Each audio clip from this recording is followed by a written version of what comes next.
भगवान वीरो मंगलम गौतम घड़ी मंगलम पुण्यकुंडार्य जैनदेर्योस्तु मंगलम। सर्वमंगलमांगल्यं सर्वकल्याणकारकं प्रधानं सर्वधर्माणां जैनं जयितुं शासनं जैनं जयितुं शासनं। नमस्मे साराय स्वानुभूत्या चिकास्यते चित्से भावाय भावाय सर्वे भावान्तरमुचिते। आत्मरूपेण रूपम् अद्भुतं याहि भवसिन्धुतरो आत्मरूपम्।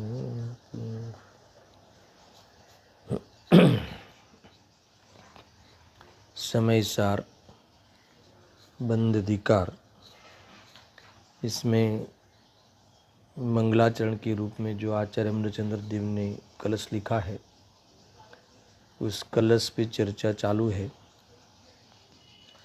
कल एक प्रश्न आया था कि ये जो बंध अधिकार की चर्चा चल रही है, तो इसमें हमें आश्रव और बंध दो तत्व है ना, दो तत्व में फर्क ख्याल नहीं आता। सुनना, प्रश्न ये था कि सात तत्व में जीव जीव आश्रव बंध, तो जो आश्रव बंध जो दो तत्व कहे, तो आश्रव में भी मोह राग द्वेष है और उसी को ही हम बंध तत्व भी कहते हैं। तो फिर आश्रव और बंध में फर्क नज़र नहीं आता, फर्क ख्याल में नहीं आता। तो फर्क इस प्रकार से है, आश्रव यानी मोह राग द्वेष का आना। मैंने कहा भी था, शायद ध्यान नहीं हुआ होगा आपका। आश्रव का अर्थ है कि जहाँ मोह राग द्वेष का आना, उत्पन्न होना, ठीक है।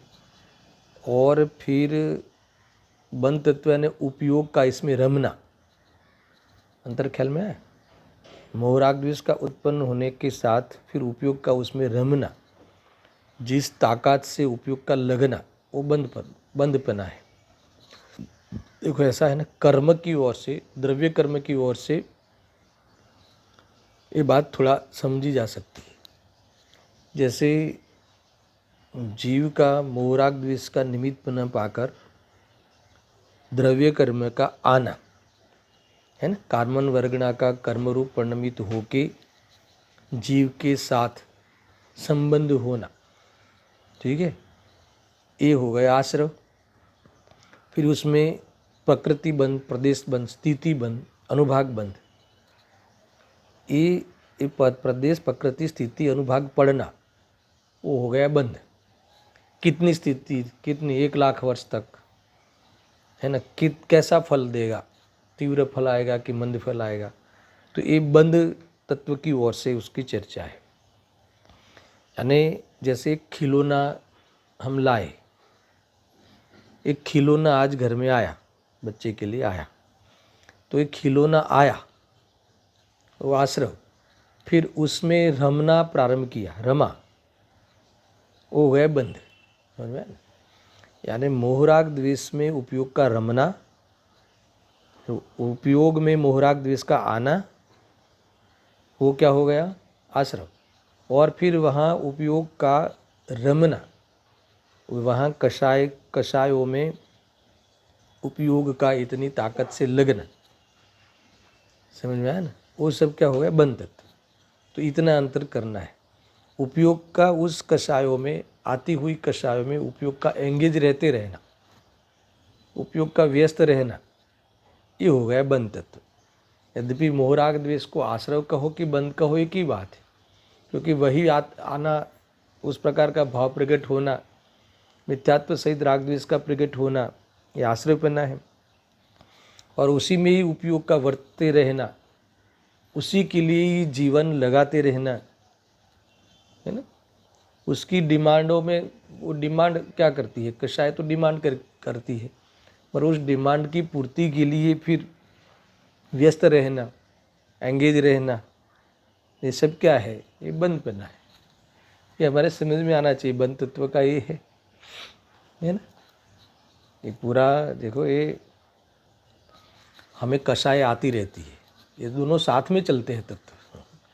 कषाय आती रहती है कि आज ये लाना है, आज वो करना है, परिणाम आए, तो उसी में उपयोग स्वभाव को भूलकर, है ना, इसको कर्तव्य मानते हुए उसमें लगा रहना, ये सब पूरा बंध तत्व है ना। कषाय उत्पन्न होना अलग बात है, फिर उपयोग, उसके लिए उपयोग का समर्पण, ये हो गया बंध तत्व। ये बातें हैं।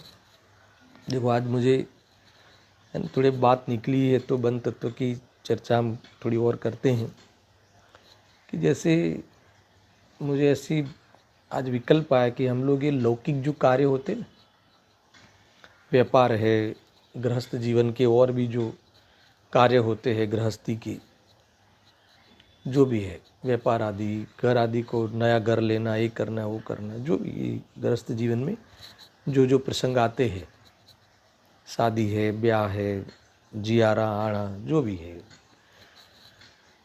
तो हम अपना सारा जीवन, यानी कौन सा जीवन, यानी उपयोग उसी में लगाते हैं, मीटिंगें लेते हैं, सलाह सूचन करते हैं ना। अपना मित्र मंडल हो, अपने साधर्मी भाई हो या अपने फैमिली हो, तो हम एक दूसरे से सलाह सूचन लेते हैं। मान लो कोई प्रोजेक्ट किया, ज़मीन ली, तो उसके लिए फिर सब लोग मिलके, घर घर के ही सब लोग मिलके फिर उसका प्लानिंग करते हैं। सलाहकार, मित्र सलाहकार हो तो उससे बुलाते हैं, है ना, पूछते हैं कैसे किया जाए। ये सारा उपयोग ने हमने क्या किया, व्यस्त रखा ना। तो ये देखो, वो ज़मीन लेने का भाव, फिर उसका प्लान करने का भाव, ये तो सब आश्रय हुआ। फिर उस प्लान के लिए उपयोग का उसमें लगाना, मीटिंग लेना, सलाह सूचन करने रूप उसमें लगना, आपको एक जैसे लगेंगे मगर इतना अंतर डालना, भाव आना, फिर उपयोग उसके लिए वर्तना, वो बंद हो गया, भाव बंद। और वो जितनी ताकत से करता है, यानी कौन सी ताकत, कषाय की ताकत, जिस कषाय शक्ति के साथ उपयोग जुड़ता है, ये हो गया बंधपना। कषाय शक्ति है ना, कषाय शक्ति भी त्रिकाल नहीं है, हर पर्याय की अलग अलग योग्यता रूप होती है। करता हूँ थोड़ी देर बाद चर्चा, बात निकली है तो। मुझे तो ये बताना था कि साथ में मुझे ये विरक्ति आ रही थी, विकल्प आया था कि हमने सारे लौकिक कार्यों के लिए हम मीटिंग लेते हैं, सलाह सूचन करते हैं, मित्रों को बुलाते हैं, एक दूसरे में सहभागी बनते हैं, है ना, इस प्रकार से अनुमोदना करते हैं, आचार्यत्व करते हैं, मगर कभी हमने ये नहीं सोचा कि मुझे मुनि बनकर मोक्ष जाना है। उसके लिए हम घर वाले सब इकट्ठे होवे, है ना, चर्चा वार्ता करें क्या किया जाए। पहले के ज़माने में पूरी फैमिली की फैमिली, भले राजा हो, बड़े बड़े राजाओं की पूरी फैमिली दीक्षा एक साथ लेती थी, जंगल चले जाते थे, समझ में आया ना, पूरे वो आश्रम में रहते हुए पढ़ाई करते थे सारे बच्चे एक साथ, उसी की ट्रेनिंग दी जाती थी। क्योंकि हमारा मूल कार्य तो मुक्ति होना है ना, मोक्ष जाना है ना, जन्म मरण का अभाव करना है। तो हम हर रोज़ दिन में बैठ के अपन फैमिली वाले प्लान क्यों नहीं करते,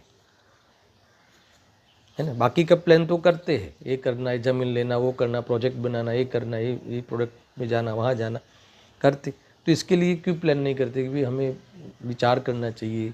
यद्यपि उसमें भी शुभ बंध है, ये अशुभ बंध है, मगर वहाँ अगर विचार करते हुए उस काम को अंजाम देते हैं, है ना, अपने उस काम को अंजाम देना यानी क्या, मुक्ति के मार्ग के काम को अंजाम देते हैं, अभ्यास रूप भेद ज्ञान करते हुए, परिणाम रूप भेद ज्ञान करके, तो फिर वो मुक्ति के मार्ग में प्रारंभ होगा। धर्म संवर्ण निजरा तत्व प्रकट हो गया। ख्याल में आया। मुझे तो ये क्यों हम नहीं सोचते भाई? कहाँ कहाँ कहाँ तक तुम्हारी सोच बढ़ी? तुमने क्या सोचा? देह और आत्मा की भिन्नता के बारे में तुम्हारा कितना रस पकड़ा है? अपने स्वरूप की ये जो हमारी संपत्ति है उसके बारे में तुम्हें कितना रस आ रहा है? कभी ऐसी मीटिंग नहीं करते हम लोग। समझ में आ कि नहीं? वहाँ मीटिंग करते हैं भाई, कहाँ आगे बढ़ा, कितना आगे बढ़ा, कहाँ तक डेवलपमेंट हुआ, क्या रिस्पॉन्स है, मार्केट में क्या रिस्पॉन्स है। ये प्रैक्टिकल बात कर रहा हूँ मैं 2 दिन से। वो सब तो हम बहुत सोचते हैं। हमारे मुक्ति के मार्ग में हम सब स्वाध्यायी जीव है ना, सबकी बात है। राकेश भाई है, भूपेंद्र भाई, आप सब लोग सुन रहे हो है ना, सब संकित सुन रहा है, दर्शन सुन, आप तो सामने बैठ के सुन रहे हो, सारी फैमिली सुन रही है। पर हम बैठ के कभी ये विचार क्यों नहीं करते कि क्या मन बनता है तुम्हारा? व्यापार आदि के प्रति हमारा जो भोग आदि के प्रति हमारा उपयोग बर्बाद हो रहा है, तो उसके बारे में तुम्हारा क्या निर्णय हुआ? हम सब ने क्या निर्णय किया? निर्णय करो। हमें संसार में घूमना है कि मुक्त होना है? हमें संसार में भटकना है कि हमें अब वापस संसार में नहीं आना है? एक बार तो मीटिंग लो घर में। अच्छा, नहीं घूमना है, हमें संसार में नहीं रखड़ना है, तो अब क्या करना चाहिए?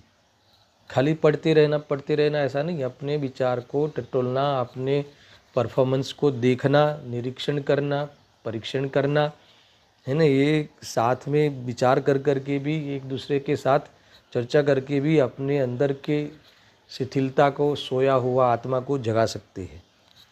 लौकिक में तो यही तो फॉलो है। फॉलोअप क्या है? यही तो फॉलोअप करते कहाँ तक आया? अपने अपने नीचे, हाथ के नीचे जितने लोग काम करते हैं तो उसको फॉलोअप ही करते हैं। क्या करते हो तुम? आगे कहाँ बढ़ा? तो हम ये मुक्ति के मार्ग में देखो, ये मुझे इसलिए विचार आया कि पूरी की पूरी फैमिली चली जाती, और ऐसा नहीं मजबूरी से नहीं है ना, रत्नों के भंडार हो घर में बड़े बड़े, फिर भी सब लोग ने साथ में तय कर लेते हैं कि नहीं, हमें तो ये मार्ग में आगे नहीं बढ़ना है। सुख तो मिलता नहीं, उपयोग की बर्बादी होती है, बंधता ही बंधता है उपयोग है। तो ये देखो, ये सारा ये बंध तत्व के सामने हमारा एक प्रोजेक्ट खड़ा करो। बंध तत्व को जीतने के लिए हमारी कोई गेम तो खेलो। विज्ञान की चाल चलने के लिए हम विचार विमर्श करके है ना, सलाह सूचन उसका करो। ये स्वाध्याय सलाह सूचन का ही एक अंग है, ना नहीं है। मगर स्वाध्याय कभी सुनकर पढ़कर वहाँ तक सीमित रह जाता है। हमारा इस पंचम काल के जीवों को आगे विचार कार्य होने है ना, कार्य को अंजाम देने तक विचार नहीं खिलता। तो इस स्टेप में, इस स्टेज में हम क्या करें? उस स्टेज में ऐसे बैठ के पूछो एक दूसरे को, मित्रों को पूछो क्या सोचा है, कितना आनंद कहाँ आता है बाहर में। ऐसा कर करके अपने को, अपने विचारों की ताकत को प्रेरित करो। बहुत बड़ी बात है भाई। समझ में आया ना? आपको थोड़ा सा ख्याल आया होगा आश्रव और बंध में क्या अंतर है। हमने बात तो वहीं से चली थी। आश्रव का तो इतना ही कहना था कि आना, मोह राग द्वेष का उत्पन्न होना, मिथ्यात्व सहित राग द्वेष शुभाशुभ भाव कषाय आना, और उस कषायों के डिमांडों को, उस कषायों के विषय वस्तु में उपयोग का लगा रहना, उपयोग उसमें स्वरूप को छोड़कर, ये बात खास डालना, अपना मुख्य काम को छोड़कर इसी में ही उपयोग को व्यस्त रखना है ना। तो इसका नाम क्या है? बंध तत्व। तो इस प्रकार से समझना। वो कषाय शक्ति की बात की ना मैंने, कषाय शक्ति और कषाय। तो कषाय शक्ति कोई आत्मा में कोई कषाय शक्ति नाम की त्रिकाल शक्ति नहीं है। कषाय शक्ति शब्द मिलता है ना प्रवचनों में, शास्त्रों में, इसलिए आपने पूछा होगा। तो कषाय शक्ति यानी हर पर्याय की एक योग्यता होती है। जैसे अभी वर्तमान पर्याय में 7वीं नरक जाने की योग्यता उस लायक कषाय की शक्ति किसी जीव में नहीं है। पंचम काल के जीव, यहाँ जितने भी जीव है, जैसे मोक्ष जाने की योग्यता वाला पुरुषार्थ भी नहीं है पर्याय में, है ना। त्रिकाल पुरुषार्थ तो है मोक्ष जाने का, और पर्याय में वैसी शक्ति नहीं है, योग्यता नहीं है। मगर कषाय शक्ति तो बदलती रहती है। समझ में आया? हमारे यहाँ आत्मिथ्यात्व रहते हुए अनंत संसार का बंध होवे अथवा मिथ्यात्व की सहित बंध होवे, ऐसी कषाय शक्ति तो है अनंत अनुबंधी। समझ में आया ना? इस प्रकार से लेना। तो अगर किसी के मिथ्यात्व और अनंत अनुबंधी चली गई तो अब उसके अनंत संसार का बंध हो, भ्रमित हो जाए, ऐसी कषाय इनकी ऐसी कषाय शक्ति ही नहीं है। समझ में आया ना? तो इस प्रकार से कषाय शक्ति का स्वरूप है, कषाय शक्ति और उसकी फिर व्यक्ति। समझ में आया ना? ये अलग अलग प्रकार का ये परफॉर्मेंस बनता है। समझ में आया? देखो, मिथ्यात्व सहित बंद करे जो भाव, वो अनंत अनुबंधी कषाय है। वो अनंत अनुबंधी में अनंत एक मिथ्यात्व अनुबंधी, मिथ्यात्व सहित कषाय करे अथवा मिथ्यात्व का बंध सहित बंधे, वो अनंत अनुबंधी है, करने में और बंधने में। ठीक है? मैं अनंत अनुबंधी का मात्र एक स्थिति की ओर से अर्थ नहीं है कि हर समय अनंत स्थिति का बंध करे, ऐसा सर्वथा नहीं होता। अरे 70 कोड़ा कोड़ी सागर का बंध है मिथ्यात्व का, ज़्यादा से ज़्यादा। अनंत स्थिति तो पड़ती नहीं कर्मों की, ये तो धारावाही रूप से अनंत स्थिति पड़ी है, ऐसा अनादिकाल से अनंत काल आज गया ना वो। बाकी एक समय में एट ए टाइम मिथ्यात्व का है ना, कितना पड़ सकता है ज़्यादा से ज़्यादा बंध? 70 कोड़ा कोड़ी सागर, ऐसा। ख्याल में है ना? यानी अनंत शब्द का अर्थ अनंत स्थिति, अनंत संसार का बंध का अर्थ है कि मिथ्यात्व सहित, यानी वो ऐसा बंद करता है। मिथ्यात्व सहित का बंध का अर्थ ये हुआ कि बाहर निकलना ही नहीं चाहता। पहले भी कहा था कि मिथ्यात्व का काम यह है कि 4 गति से बाहर नहीं जाने देता, है ना। और क्रोध मान माया लोग बाकी की कषायों का काम यह है कि 4 गतियों में घुमाना, अलग अलग, कभी स्वर्ग में, कभी नर्क में, कभी तिर्यंच में, ऐसा। समझ में आया ना? क्योंकि शुभ अशुभ भाव होते ना कषायों में, मन तीव्र होता, इसलिए मिथ्यात्व तो ऐसा है कि ये चीज़ उसे बाहर घूमना, रखड़ना, गतियों में ही सुख भाषित होना, तो 4 गति के बाहर जाने का पुरुषार्थ ही नहीं उठे। ये सारी बातें हैं कषायों की ओर से, कई बार अलग अलग प्रकार से आती है चर्चा में। मगर आपके जो प्रश्न थे, इसलिए मैंने थोड़ी सी चर्चा आज शुरू में की, 15 मिनट हुई अपनी इस प्रकार से। मुझे तो इतना बताना है कि ये बंध अधिकार में जो मंगलाचरण में आचार्य देव ने क्या कहते हैं। मंगलाचरण इसलिए किया है कि भले बंध तत्व कितना भी बड़ा स्वांग लेकर आया हो, है ना, मगर उसे मात देने वाला जब ज्ञान का उदय होता है ना, तो उस ज्ञान का उदय होता है, वही ज्ञान ज्योति की हम पूजा करते हैं। वही ज्ञान ज्योति जब प्रकट होती है तो अनंत काल का ये अज्ञान, अनंत काल का ये बंद का वेख, बंद का वेश सुनना बराबर। अंतर्मुरत काल खाली ज्ञान ज्योति प्रकट हो जाए तो अनंत काल जीरो कर देता है ना। अथवा तो अनंत काल का ये बंद तत्व का जो नाच है उसकी समाप्ति कर देता है। एक ज्ञान का उदय होना, वेद ज्ञान होना, ज्ञान में सजगता आ जाना, ये मुख्य बात है। इसीलिए भले हम बंद अधिकार में बंद का स्वांग की बात यहाँ कर रहे हैं, उसका स्वरूप भी बताएंगे, मगर पहले ही कलश में हमने ज्ञान ज्योति को बुलवा लिया है, ज्ञान ज्योति को आमंत्रित किया है, अथवा ज्ञान ज्योति को प्रकट करने के लिए हमारे सबके ख्याल में आचार्य अमृतचंद्र देव ने बीज रोप दिया है, ये ध्यान रखना। तो उसके आधार से हम अपने सारे अधिकार को उस लय में, उस एंगल से हम पढ़ेंगे। समझ में आया ना? खाली ये बंधा हुआ हूँ, बनता ही है, उसकी चिंता कराने का काम शास्त्रों का नहीं है, समझदार का काम ये नहीं है, है ना। बंध भाव होने पर भी हम क्या क्या कर सकते हैं उसके सामने, कैसे मतलब कि खड़े रह सकते हैं कमर कस कर, कि जिससे बंध तत्व ज्ञेय मात्र बन के चला जाए। समझ में आया कि नहीं? तो एक बहुत कुछ बातें है इसमें। देखो, पाठ करते हुए आगे बढ़ते हैं। मद मत हो मद मोह में, इस बंद ने नर्तन किया, रस राग के उद्गार से सब जगत को पागल किया। उदार हर आनंद भोजी, धीर निरुपधि ज्ञान ने, अति ही अनाकुल भाव से उस बंदे का मर्दन किया। समझ में आया ना, कितनी अद्भुत बात है। यहाँ इस प्रकार स्वांग को लेकर, कौन से बंद के, ऐसे बंद तत्व को लेकर अथवा स्वांग को लेकर, कैसे बंद तत्व कि जो स्वांग रूप से आया है, स्वांग रूप लेकर धारण करके जीव तत्व ये रंगभूमि पे आया है संसार की, और जीव को नचाता है। मोह के नशे में, मोह के रस में बंधता हुआ ये जीव बिना भान के, बिना मंजिल के, बिना ध्येय के, है ना, एकमात्र इस संसार की दौड़ में नाच रहा है, भटक रहा है, दर दर की ठोकरें खा रहा है। कोई नक्की नहीं है कि हमारी मंजिल क्या है। बस अनादि से धारावाही चलते आया है, समझ में आया ना। और सारी दुनिया जैसे मेजोरिटी यही करते हुए दिखाई देते हैं, इसलिए उसको ये भ्रम भी नहीं होता कि मैं कोई गलती कर रहा। समझ में आया कि नहीं। यही दुनियादारी और दुकानदारी वाली बात इसी को लगता ही नहीं।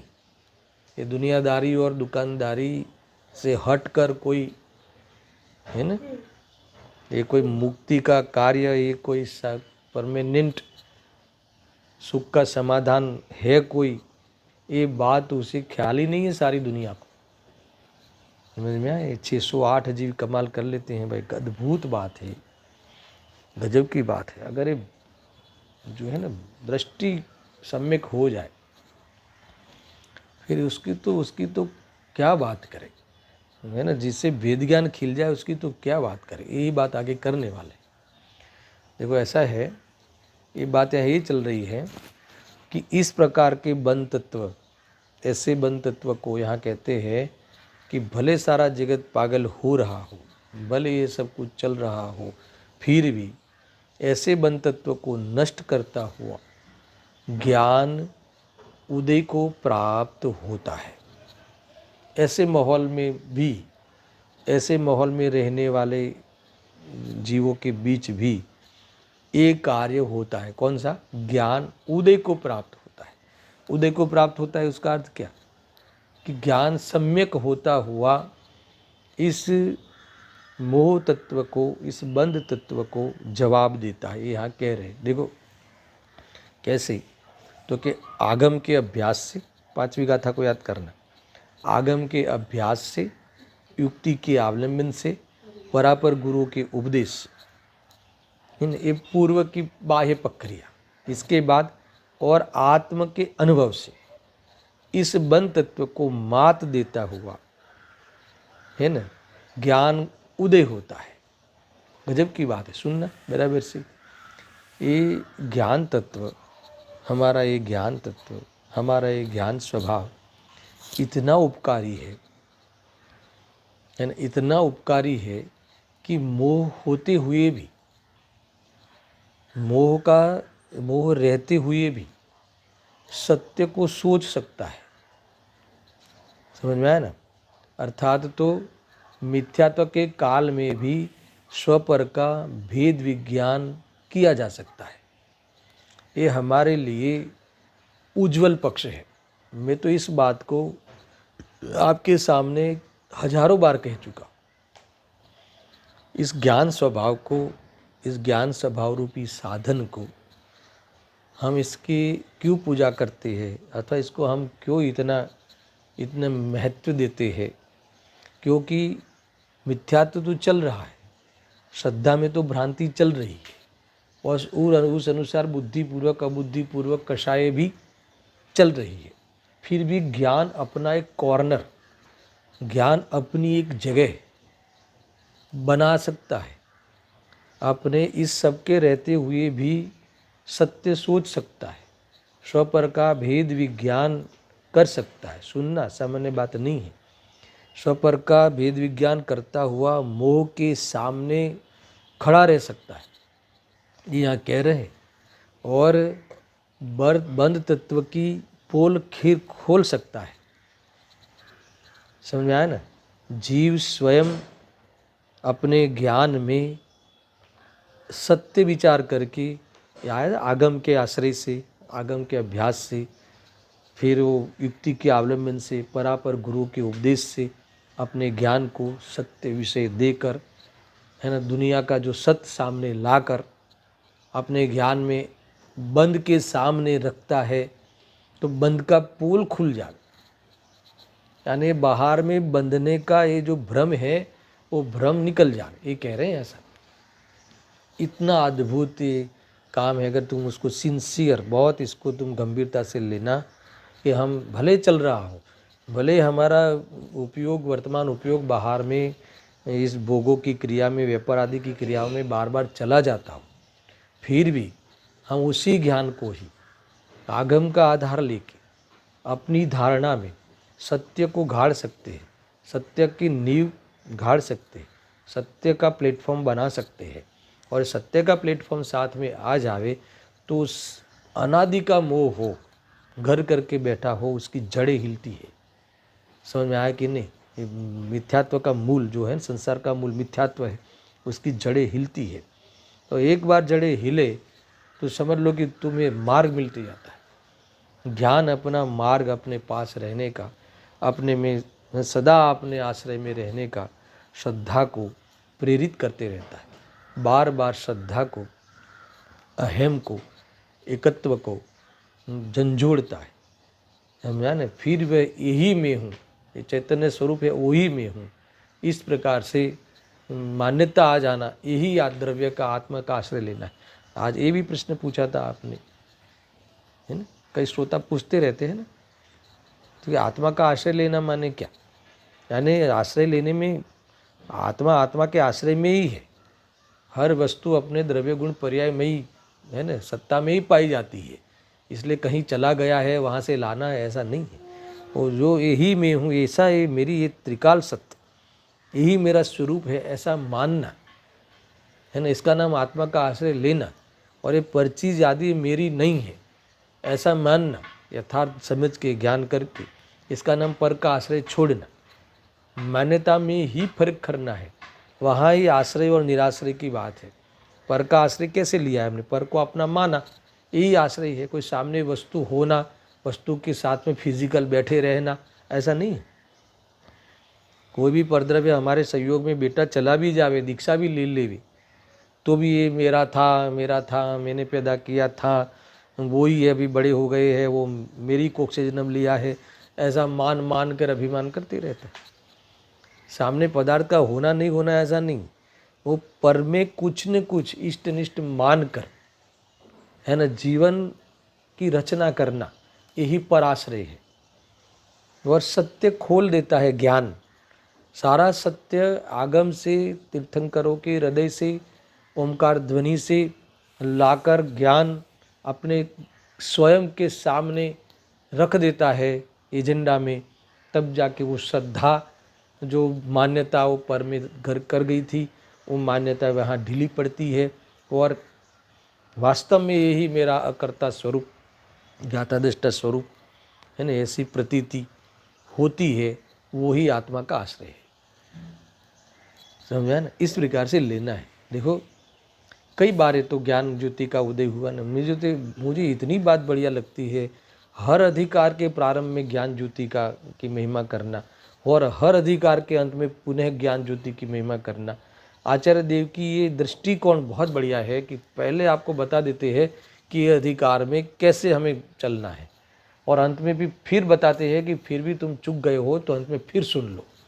यानी एक ही प्रयोजन है कि ज्ञान का उदय होना। जहाँ भी तुम्हें कहीं भी तकलीफें होती हो, वो तकलीफें दूर होने का, उसका समाधान एकमात्र सच्चा ज्ञान, ज्ञान का सम्यकपना ही, ज्ञान में मिथ्यापना चले जाना, श्रद्धा में मिथ्यापना चले जाना, यही एकमात्र उपाय है ना। और श्रद्धा तो अंधी है, जो ज्ञान उसे बताता है वैसे श्रद्धा झुकती है। अंधी है का अर्थ ये है, श्रद्धा की चक्षु ज्ञान है। समझ में आया कि नहीं? ऐसा है। और चारित्र की रमणता का आधार अपना ही श्रद्धान ज्ञान है। सुख दुख का है ना, भोग, उसका आधार अपना ही सद्दान ज्ञान है, पर नहीं, पर का सद्दान ज्ञान नहीं। दूसरे ने केवल ज्ञान ले लिया हो, है ना, तो बेटे ने केवल ज्ञान ले लिया हो तो पिता को लाभ होगा, ऐसा नहीं है। पिता मोक्ष चले गए तो पुत्र को लाभ होगा, ऐसा नहीं है। कोई भागीदारी न संसार में चलती है कि न मुक्ति में चलती है। ये तो लोक में सब धारणाएं होती है। कहते हैं ना कि पत्नी नु पुण्य चाले छे घर में, ऐसा कुछ नहीं होता है ना। देखो ऐसा है, ये जो पति देव होते हैं ना सारे, उनको तो बस बाहर में घूमना फिरना और भोगों में रहना है, और बस पैसे कमा के ला दिया, और जो अपनी अपनी पत्नी क्या करती है, धर्म करती है।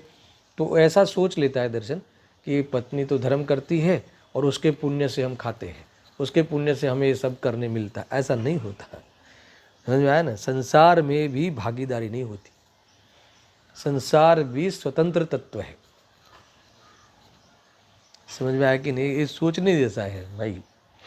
देखो ये ये 7 तत्व की जो विद्या है, ये 7 तत्व की हेगे उपादेय की चाल रूप जो विद्या है, वो विद्या में पारंगत हो जा, तो ही आप लौकिक में भी तुम्हें वास्तव में नॉर्मल रह सकोगे। लौकिक में देखो, तुम्हें कोई भी चीज़ है लौकिक में भी, हम जो भी है बाह्य में व्यवहार में भी जो, देखो मैं आपको एक बताता हूँ कि जो क्रिकेट होता है ना, क्रिकेट, तो इसमें कई हम ऐसा कहते हैं कि खेल दिली से खेलना चाहिए, कहते हैं ना खेल दिली से, तो एंजॉय ले सकते हैं। मगर ये जीत गया, मैं हार गया, हार जीत यद्यपि उस रमत का एक अंग है, फिर भी हार जीत के लिए गेम नहीं खेली जाती, गेम तो आनंद के लिए खेली जाती। तो अगर तुम इसको हराया, ये हार गए, मैं हार गया, तो तुम गेम का आनंद नहीं ले सकोगे। बस खेलना है, खेल दिली से खेलना है। तो अगर वो हार भी जावे तो उस जो जीते हैं उसका, उसके खेल को देखकर उस खेल का आनंद ले सकता है। समझ में आया कि नहीं? ऐसा ही है। तो वहाँ खेल दिली नहीं हो तो खेल का आनंद नहीं उठा सकता। ऐसे ही यहाँ अगर तत्वदृष्टि नहीं हो तो भोगों का आनंद भी नहीं ले सकता। भोगों की बात कर रहा हूँ, आत्मा के आनंद की तो बहुत ऊंची बात है। आत्मा का आनंद तो ले ही सकता है, मगर भोगों में भी जो आनंद लौकिक लोक में कहते हैं, तो भोगों का आनंद अथवा उसमें भी नॉर्मल पना, क्योंकि उसे वो खेल रहा है ना, वो भोगों में रम रहा है ना, तो उसे पता है ना कि ये तो एक खेल है, ये तो एक है ना कमजोरी में आने वाला एक प्रकरण है, इसीलिए उसमें इतना लगाव नहीं होता। सुनना बराबर से, वो व्यापार आदि में दिखता है ग्रस्त ज्ञानी, पर उसमें इतना पकड़ नहीं होता, क्योंकि उसे सारी बात पता है कि ये कोई बाहर में जो हो रहा है ये सब है ना। तो फिर भी इसीलिए वहाँ नॉर्मल रहता हुआ वर्तता है, वही नॉर्मल रहता हुआ भोग सकता है, मैं ये कह रहा हूँ। बाकी अज्ञानी तो ये मेरा है, ये तेरा है करके होते हुए भी, धन आदि होते हुए भी शांति से भोग नहीं सकता लौकिक दृष्टि से।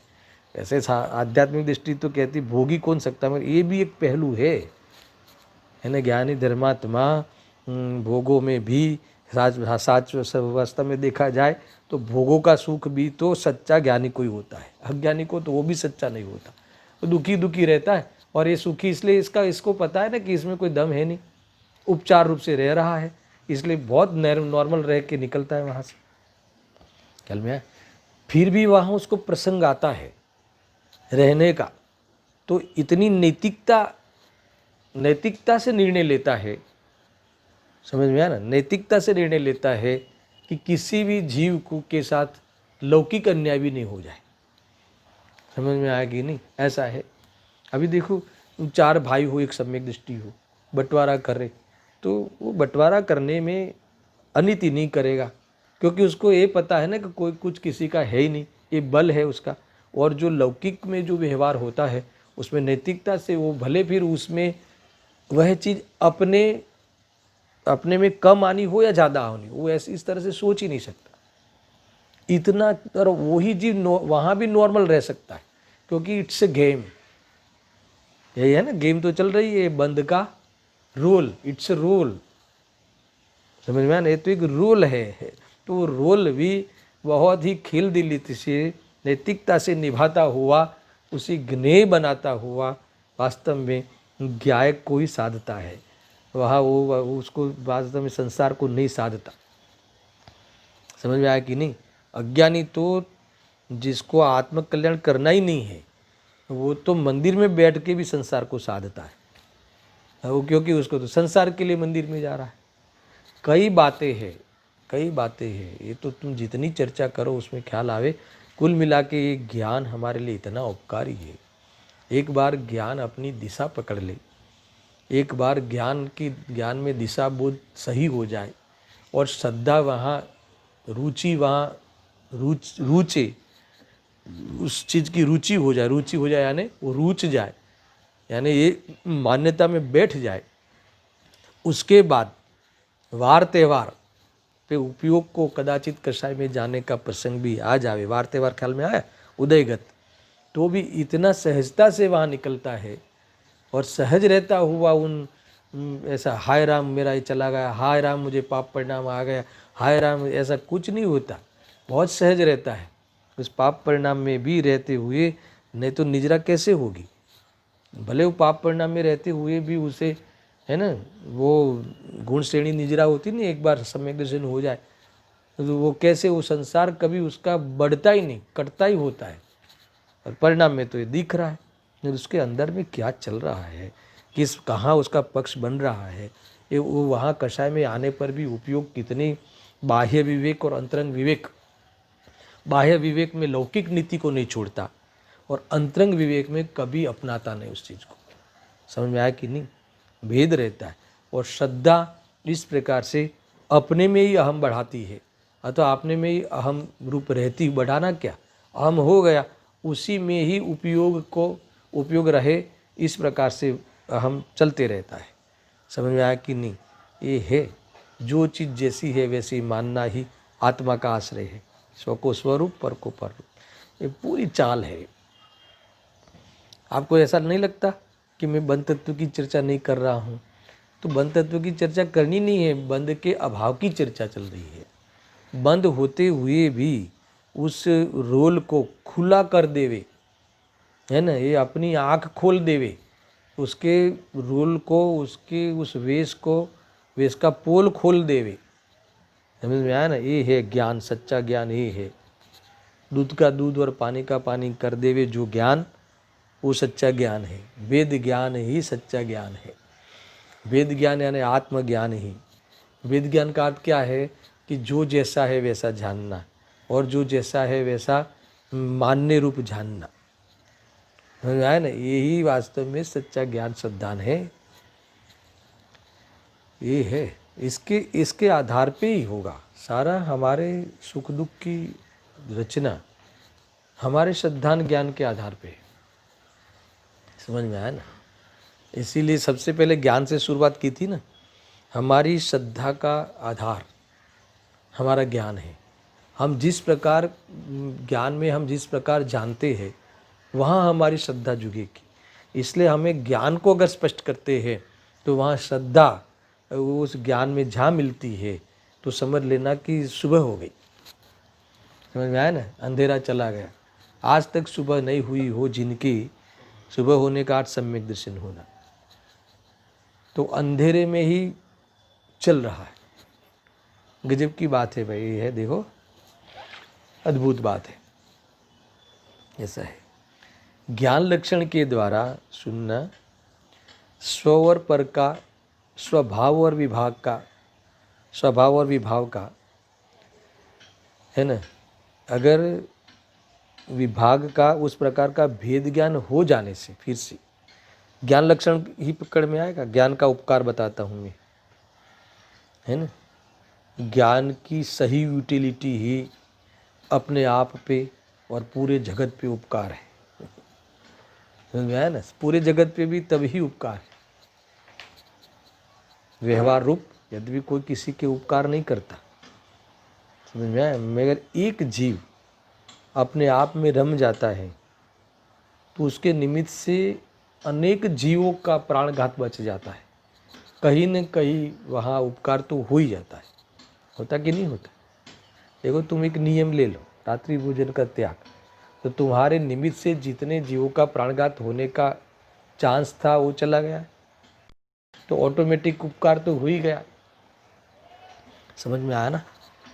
गजब है भाई, ये तो सोचने की बात है, और सही तरीके से सोचो। तो यहाँ कहते हैं कि ज्ञान लक्षण के द्वारा स्व का और पर का, स्वभाव का और विभाव का, है ना, इसका विभाग का अगर भेद ज्ञान हो जाने पर का लक्ष्य छोड़ देता हुआ वह यहाँ कहते हैं कि अनंतानुबंधी विभाव उत्पन्न ही नहीं होता, और जो अस्थिरताजन्य रागादि को परगे बनाता हुआ ज्ञाय के आश्रय से रहता है, ये वास्तव में ऐसा ज्ञान बंध तत्व को भगाता है। समझ में आया कि नहीं? इस प्रकार से विज्ञान ही, ये ज्ञान का उदय होते ही राग अथवा तो इस बंध तत्व को मात देना बनता है, हराना बनता है।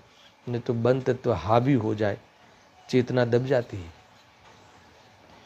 समझ, उठ ही नहीं पा रहा हूँ, उठ ही नहीं पा रहा। इतना इतना देखो, ये डिप्रेशन क्या है? डिप्रेशन है ना ये चेतना भयभीत रहना डिप्रेशन होता है। क्या होगा क्या होगा? ये कोरोना चल रहा है, खांसी आ रही है, सर्दी हो रही है ना, अपना कोई खास हम जिस पे अपनी छत मानते हो, तो उनको कुछ हो जाए तो मेरा क्या होगा? डिप्रेशन। हर व्यक्ति समय पे भोजन नहीं बना, उसके समय पे ही बनता है, मगर उसकी इच्छा अनुसार वो समय पे नहीं बना, है ना। अज्ञानी का ही तो है, अपनी रुचि अनुसार विषय का बोध करता है वो। डिप्रेशन क्या होगा, ये नहीं आएगा तो क्या? पूरा दिन देखो माथे सगड़ी रख के ही रहता है, जलती हुई सगड़ी माथे रखते हुए ही जीवन जीता है। कषायों की, कौन सी सगड़ी? कषायों की। ये डिप्रेशन है। क्या होगा? समय हो गया, 5 मिनट ज़्यादा हो गया प्रवचन, ये हो गया, ऐसा ही है। ये भी बंध तत्व हत्ता है, ये भी बंध तत्व है ना। देखो ऐसा है कि हम पूछते हैं ना कि भाई कब छूटेगा प्रवचन, पूछते ना कब छूटेगा, इसका अर्थ क्या है ना? इसका अर्थ कि हम छूटेगा शब्द यूज करते हैं ना, इसका अर्थ कि हम बंधे हुए हैं। तुम्हें अभी ये जब मैं प्रवचन कर रहा हूँ, अभी कुछ काम याद आ जाए दर्शन, इसके बाद जो होना है वो, तो क्या होता है कि ऐसे घड़ी पे नज़र जाती ना, क्यों जाती? कब बंद होगा ये, कब पूरा होगा, कब छूटेंगे यहाँ से, छूटेंगे अर्थ प्रवचन कब छूटेगा, इसका अर्थ कि हम बंधे हुए हैं। तो बंध तो हुआ कि नहीं हुआ? उपयोग बंधा है कि नहीं? अब शुभ में बंधा है कि अशुभ में बंधा है, वो फिर अलग कलाकारी है ना। कोई फिर उसको ऐसा, ठीक है शुभ में तो बंधा है ना, तो क्या कहना चाहते हो? शुभ में बंधा है यानी कम से कम स्वर्ग तो मिल जाएगा ना, नरकों में तो नहीं जाना पड़ेगा ना। आखिरकार तो भव बांधने की भावना रही ना, यानी बंधन से छूटना पसंद नहीं है, बंध तत्व की भूल है। मैं बार बार ये क्यों ले आता हूँ कि मुझे थोड़ा सा भी कहीं ख्याल आवे तो मुझे तुरंत ख्याल में आता है कि देखो जीव बंधा है कि नहीं, कितना, है ना। ये बोलूँगा, ये कहूँगा, ये गाथा में ये कहने जैसा है ना। आप लोगों को भी वहाँ ये कहा है, उधर ये कहा था, है ना, ये वहाँ ये कहा है, उपयोग को कहीं न कहीं किसी के साथ बांधते हुए ही स्वाद लेना, ये भूल हो रही है। 34वीं गाथा में है ना वो हाथी, 34वीं गाथा कौन सी, देख लेना, मुझे याद नहीं आ रही। 34 होगी या 38 होगी, जो भी है, वो घास हाथी को ना, वो चूरमा के लड्डू को, है ना, घास के साथ मिला के सेवन करता है तो उसे कौन सा स्वाद आता है? हाँ, ऐसा ही तो है जीवन। तो ये सब है भाई। देखो कई बातें हैं, आगे इसको खोलेंगे। अभी तो बात वो पते की आई है ना, कौन सी? ज्ञान का उदय हुआ, ऐसी पोजीशन में भी ज्ञान स्वयं उस लक्षण के द्वारा, ज्ञान लक्षण के द्वारा स्व और पर का, स्वभाव और विभाव का विभाग करते हुए है ना, पर का लक्ष्य छोड़ता है, पर भाव का लक्ष्य छोड़ता है, इसमें उपाधि बुद्धि छोड़ता हुआ, है ना, अनंतानुबंधी बंध से मुक्त हो जाता है। ये सबसे पहले मुक्ति का प्रारंभ होता है। इस प्रकार से बंध को भगाता है। ये ने कहा था, देखो ज्ञान स्वयं अपने को, स्वयं को आगम का आधार लेके सत्य विषय देता है। ये मैंने थोड़ी देर पहले कहा, बार बार सत्य विषय देता है। मोह पर ज्ञान के घन पड़ते हैं बार बार, बहुत जरूरी है, अभ्यास रूप से और आगम के अभ्यास से, दोनों मैंने कई बार चलाया है। आगम के अभ्यास रूप वेद ज्ञान, आगम आश्रित वेद ज्ञान और अभ्यास रूप वेद ज्ञान। इस प्रकार से बार बार उस मोह को चैलेंज होती है, मोह पे घन के घात पड़ते हैं, तो वह मोह इतना पिटता है कि वह मोह बंध को प्राप्त कराने लायक ही नहीं रहता। समझ में आया कि नहीं? वो अनंत अनुबंधी अथवा दर्शन मोह चला जाता है। वो अनंत बंद करावे ऐसी लायकात ही नहीं रहती मोह में, यानी चारित्र मोह में वो ताकत ही नहीं होती। ऐसा है ना, वो जली हुई रस्सी की तरह, रस्सी जली हुई रस्सी होती ना, तो राख जैसी राख के आकार में रहती है। अब उससे कोई पदार्थ बांध नहीं सकते, है ना, जली जेवरी जली हुई रस्सी की तरह, ऐसा है ना। यहाँ कहते हैं कि दर्शन मोह का अंत आता है, उस लायक ही नहीं रहता वो राग द्वेष, और मिथ्यात्व को लेकर जो बंधन की प्रवृत्ति समाप्त हो जाती है। यहाँ मूल बात यहाँ कहा, मिथ्यात्व को लेकर उपयोग की जो बंधन की जो प्रवृत्ति थी, वो प्रवृत्ति समस्त गोरख धंधा बंद हो गया, ऐसा है ना। उपयोग का जो एकांत से भटकने का अभाव हो गया, इतना अद्भुत प्रसंग आता है। अंत में ये कहते हैं, है ना, अभी ज्ञान ज्योति का उदय हुआ वाली बात कल हमें लेंगे कि ये ज्ञान ज्योति और कैसी है वो बताओ, वो वाला प्रकरण में कल लेने वाला हूँ। अभी ये अंत की बातें है। देखो अब ये क्योंकि अब ये ज्ञान बंद कहाँ चला गया, बंद को कैसे भगाया, क्योंकि बंधन की जरूरत ही नहीं है ना। कैसे? क्योंकि उसे पता चल गया ना, क्या पता चल गया कि हर वस्तु अपने अपने द्रव्य गुण पर्याय में पाई जाती है। वही बात, यानी वह वस्तु एक द्रव्य है, यानी उसके अनंत गुण है, और द्रव्य की और गुणों की पर्याय होती है। और कैसी होती है? क्रमश होती है, नियमित होती है, व्यवस्थित होती है, स्वाधीन होती है। यानी कहीं भी उपयोग को रोकने की गुंजाइश नहीं, रोकने की जरूरत नहीं। इस प्रकार बंधन के वेश को, बंधन का जो मोह में कारण खड़ा रहता था, वही नष्ट हो गया। इसीलिए बंधत्व की पोल खुल गई। जीव वास्तव में यहाँ उस भेख को, बंधन के उस वेश को उतार फेंकता है, उस चोले को, और खोटी जो जिम्मेदारी ओढ़ी थी मुफ्त में, वो सब उतार फेंकता है। इस प्रकार से ज्ञान का उदय हुआ। बस आचार्य देव ने कहा कि ऐसे भले बंध तत्व अनादिकाल से आता हो रंग भूमि में पे, और वेश लेकर हमें सताता हो, बहुत ही खेल खेला हो, मगर ज्ञान का उदय हुआ। अब ज्ञान का उदय हुआ तो उस बंधन के रोल को नष्ट करता हुआ ज्ञान उदय को प्राप्त हुआ है, ज्ञान सम्यक पने को प्राप्त हुआ है। ऐसी होना ही चाहिए, ज्ञान ज्योति हमें प्रकट करनी चाहिए। अब इसके बाद तुरंत जो श्लोकार्थ में दूसरा पहलू कि वो ज्ञान ज्योति कैसी है, एक जो ज्ञान उदय हुआ वो कैसा है, उसकी चर्चा मैं कल करूँगा।